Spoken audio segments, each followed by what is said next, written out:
And talking about admission a little bit, Dr. Knight, I've heard people being denied admission to rehab hospitals because they don't have the right diagnosis. Is that statement true, or how do you as a physician manage that? Well, I mean, from a rehab perspective, I feel like if you have the need, which is you have a functional loss, and you have a medical condition that led to it, that to me that qualifies you for rehab. But certainly there have to be some limits placed on who gets to use the resource. And one of the easiest way to make those limits is to create categories of patients who can and cannot come. Those categories are not meant to be followed in any severely strict manner. They're usually guidelines. So we get a patient, for instance, who may not necessarily have an automatic diagnosis that appear on the list of diagnoses that one needs rehab for, but nevertheless, they have all the functional loss, all the limitations, all the complexities of someone else who happen to have the right diagnosis. Those patients deserve rehab as well. So we look at those patients in terms of, all right, what is your medical issue? Is there still some ongoing medical need for you to be in a hospital? Do you require physician care? Do you require nursing care? Other allied health care? Do you need that? Has there been a functional loss? Do you need to recover your ability to do things, to groom, to bathe, to walk, to transfer? And if those two things are true, there's a medical condition that requires attention, and there are functional limitations that require remediation. Those patients, to me, are rehab candidates. I would argue for those patients at any time, regardless of what diagnosis that happen to show up as their primary admitting diagnosis. The case is made harder when I cannot find, specific medical needs that require physicians and nurses to assist with. In that case, if the patient just has maybe a functional need but no medical need, that patient may not necessarily be able to make it to rehab hospital. Even though in some of those cases, I think they deserve it as well. But those cases are harder to make.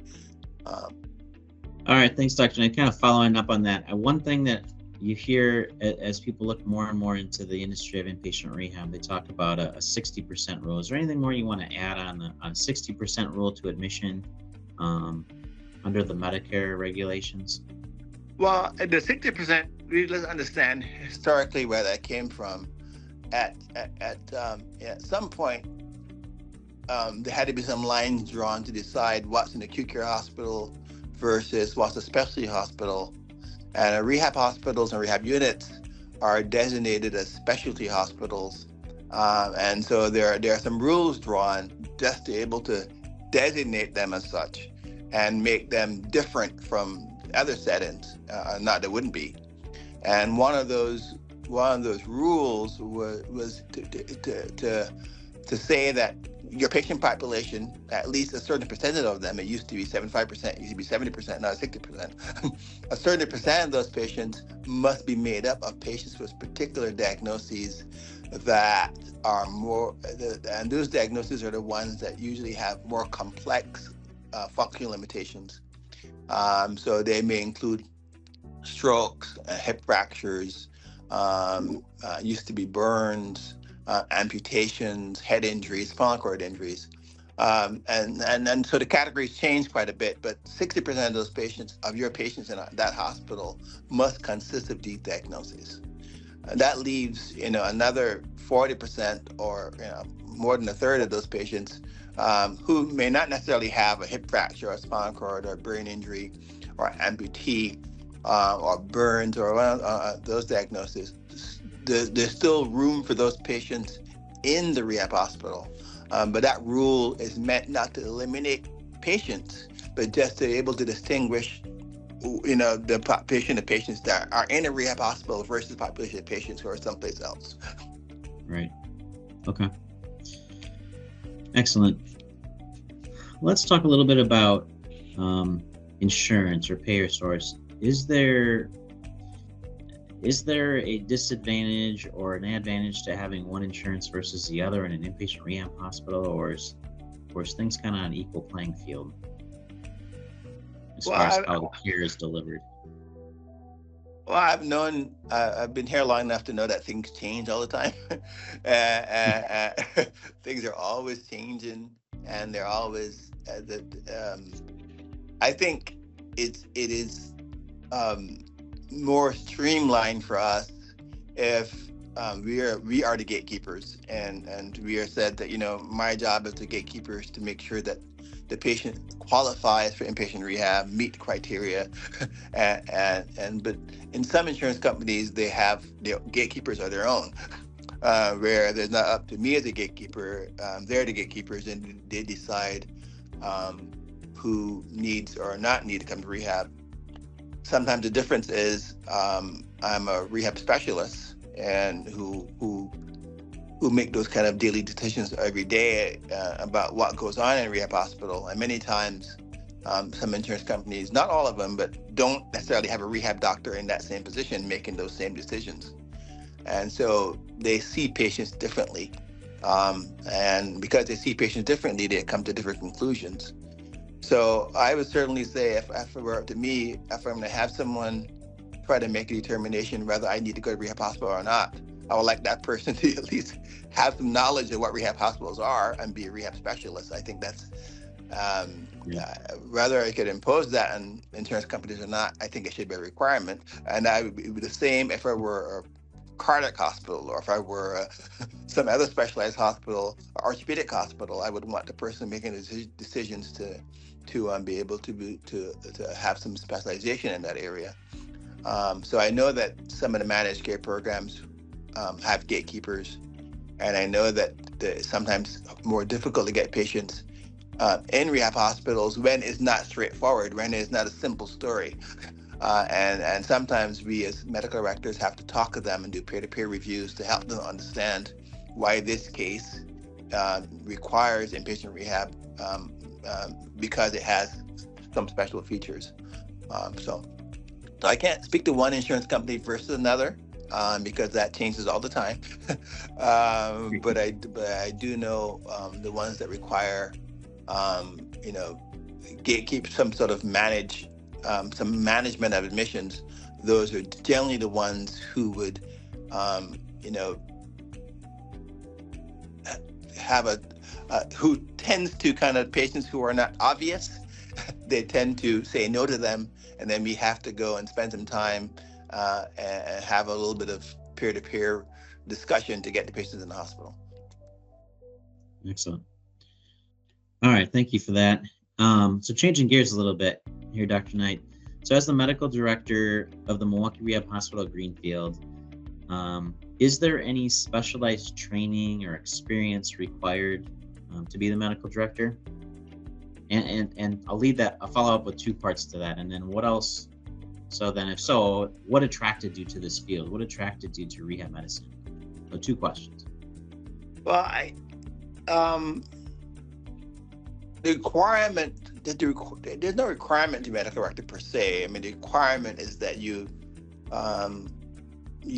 be board certified or have special knowledge or human area. You can be board certified, or you can be designated as a rehab physician based on experience. But usually you're a board certified rehab specialist, and you have some experience and understand the rules and regulations, and have some experience in managing patients in an inpatient rehab setting. So I would say there's a very broad requirements for inpatient rehab. But most of us who end up in this role would have had several years, or in my case, decades of experience in inpatient rehab settings, and so we'd be able to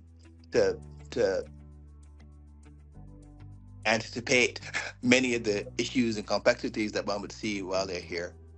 What drawn me to rehab specifically, and I tell my story. I've been doing the same job since I was in high school, really. I started in rehab as like a rehab tech when I was in high school, I became a physical therapist, and then I became a rehab physician. Always with the same goal, though. My goal was to be able uh, to help people. I should say my first exposure to rehab was my grandmother who had a stroke, and the physical therapist came to the house to do her therapy with her, and would leave me homework to do. And I was like maybe 12 or 13 years old, and I fell in love with rehab at the time because I would help her do her arm exercises or so on, and I decided that's what I wanted to do. And so that's been my passion for my entire career. How could I help people live the life that they want to live their best life, despite some unfortunate disease or accident that leave them less than full. So that and what other drives my mission and passion is that have people return to the dignity of living and people be able to live where they want to live, do what they want to do, live the life they choose for themselves, and to much as possible, and not take things away from them, including their freedom of mobility or the freedom to do the things that they want to do for themselves. So that's my underlying passion, and I think it should be done well. I think we should use scientific principles. We should use best medical practices. I think we should have teams that work well together. I think all this because I think those things together serve the patients the best. So that's why I'm here. I don't leave that up to someone else. I want to do it for myself. So I'm here to do that. Excellent. I really appreciate you sharing that and giving a little bit of your background.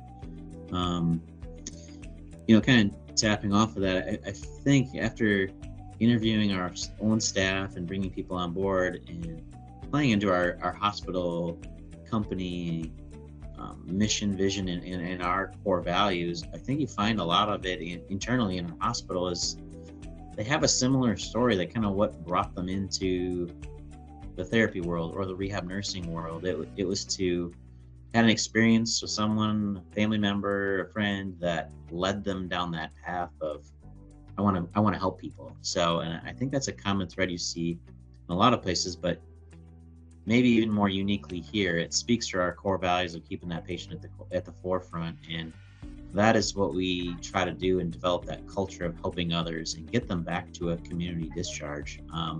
First and foremost, to return to function and live as best part of the life as they can after what they go through. So thank you for sharing that. So Matt, we know there are therapists here, and so many people might not understand, one kind of therapist from another kind of therapist, or what kind of therapists make up a complement of therapists in the inpatient rehab setting. So can you just elaborate a little bit about the types of therapists, how are they trained, kind of the educational level, and how they differ from another, and how they work together as a team? Yeah, absolutely. That's a multifaceted question. So, no, thanks for asking. Our therapy team, it consists of physical therapists, occupational therapists, and speech language pathologists. So I'll kind of highlight a little bit about all of them and give you a little bit of a background. Majority of patients in our setting that we didn't really talk about, well, the requirement coming into an inpatient rehab facility is you would need to have at least 2 disciplines involved from a therapy standpoint. One of those disciplines has to be physical therapy or occupational therapy. Most of the time, our patients that we get with their complexities are getting physical therapy, occupational therapy, and sometimes speech on top of that. So some of the differences, first, physical therapists or physical therapy, the main thing they're going to be focusing on is movement, mobility, right? Getting return to function for just functional mobility to return to their day-to-day functions, and that can start as small and get larger as you go. So I like to tell people in orientation or even family members that I know that you may have had a condition or an event, a stroke, but we have to start back at the beginning, right? It's a development. We got to start with the core. We got to be able to get up and move and be able to sit. And got to sit before you can stand. You got to stand before you can walk, right? So sometimes our mobility is starting just with strengthening and core function and being able to transfer from a bed to a chair, or a chair to a commode, before they are able to walk. So the goal, the physical therapists are going to work a lot on strengthening of lower body, of balance, core function, but really they're doing a lot of return to function in their mobility standpoint to get the biggest highlight on that. Additional things they'll work on is pain management, balance, endurance training, things like that as well. Versus occupational therapy. Now, my background is an occupational therapist, also, so passionate about that, but there are some overlaps and some similarities between what physical therapy and occupational therapists are going to need to address in a setting like this, specifically that functional mobility. From an occupational therapy standpoint, we're going to focus more on that return to function as it relates to being able to return to ability to do an activity of daily living, such as get dressed again, take a shower or wash up, do general hygiene, get to the bathroom. Those are our just general core functional abilities of our daily life that we help reintegrate that patient to, whether it be through addressing impairments or compensatory strategies, teaching and training them in doing things with adaptive equipment. But an occupational therapy is going to focus more on the bathing, the dressing, eating, toileting, to help them regain those functions that were lost due to whatever condition that set them back. Then kind of relating to speech has a wide array of areas of functions that they can address. Swallow function can be lost, so speech therapists will address the swallow dysfunction. If someone loses their strength and ability to safely chew food or safely swallow a liquid, they'll work on modifications of that as well as strengthening exercises to regain that function. Speech therapists also work on communication. So the communication is ability to take information in, process it, and then be able to formulate and communicate back. So it can be different aspects of communication, as well as the ability to speak. They may be able to take information in and get it out, but the speech itself may be a function that's lost. So they'll work on the ability to speak. And sometimes that can be a reduction in just the respiratory drive, as someone has poor endurance, poor, ability to take air in and manage that. They may have an inability to get words out clearly. So you have to work on voice production and strengthening those muscles as well. Speech will also address memory, cognition, so ability to think, remember things, problem solve. They'll address safety concerns in an environment. So kind of the big topics, just to kind of summarize: speech therapy helps you improves communication, speaking, understanding, memory, and swallowing. You put those all together, and the goal is to help a patient from a condition that they've had regain function to a point where they can return to a community type of setting. Our goal is really, as a hospital, as an inpatient rehab facility, to help our patients return to function of some sort of a new normal life in the community, with support of family, with support of maybe friends, additional resources. And most often than not, that's a continuum where we're going to recommend that they continue on at another level of care with continued therapy, whether it be home health or outpatient therapies, to continue down that path of recovery. One of the benefits to us, I know this is a long-winded answer, being a new hospital, being a state-of-the-art facility, we have some state-of-the-art equipment at our disposal to help facilitate return to function in different areas too. So that is a benefit we have, that definitely not in all settings do you have that at your disposal. I know the therapists enjoy having some of these high-tech equipment items that we have here that you don't necessarily have in, say, a subacute or a skilled nursing facility. And in some other inpatient rehab facilities don't all have the same things as well. So does that answer your question, Dr. Knight, or is there anything you'd like me to elaborate on? That helps the question a bit, but except for people don't always appreciate the level of training and education folks get that they're going to see. I mean, oftentimes, we talk to a patient about going home, and they say, well, my cousin is a CNA, and somebody worked as a nurse, and I'm sure I'll be fine. And so just help us briefly to understand that when you come into a rehab hospital and you see people walk through your door in and out, what level of training and education do they have, and try to see they could clearly understand who is working with them. No, it's a good point. I think a lot of people don't really understand that as well. So from a physical therapy standpoint, our physical therapists have our doctorates of physical therapy. So they went through a lot of schooling, to the point where they're at like 6-7 years of school before they're actually therapists, and then while you're going to school specifically for physical therapy or occupational therapy, at the end of your schooling, you're doing similar to like an internship where you're basically performing the job of a therapist under the direction and oversight of another skilled clinician that's already out in the community and learning that role. So a lot of the therapists, even if they're just coming out of school, have already treated patients at a high level with some significant conditions, and learned from people that have had years of experience behind them. So most of the therapists that we have here have years of experience coming from similar settings, if not this exact type of setting, and have seen many patients go through similar events, so it isn't their first rodeo, so to speak, so that they have a lot of background in,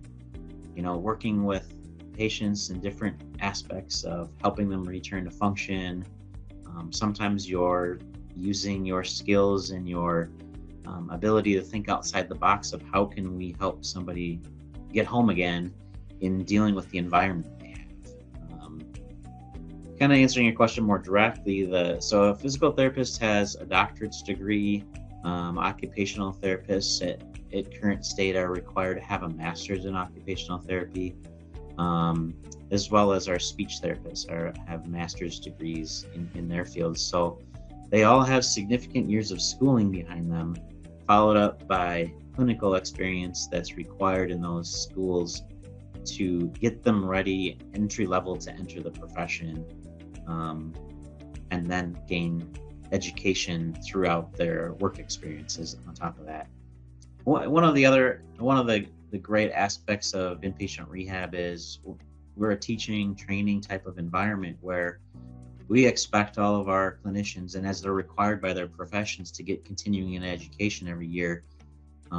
As a hospital here within the Novus Rehab Company and Milwaukee Rehab, we are encouraging our therapists to continue their education in conditions that we see every day, teaching and training techniques for the environment of the type of patients we see. So stroke being a big part of that neural population, spinal cord, amputee. So we have different therapists here with a wide variety of different skill sets, and some have specialties in different areas. Majority of our team has an emphasis in neural rehab, but there's many others that could be named that helps us as a team really come together and treat our patients of any type of condition they come in with.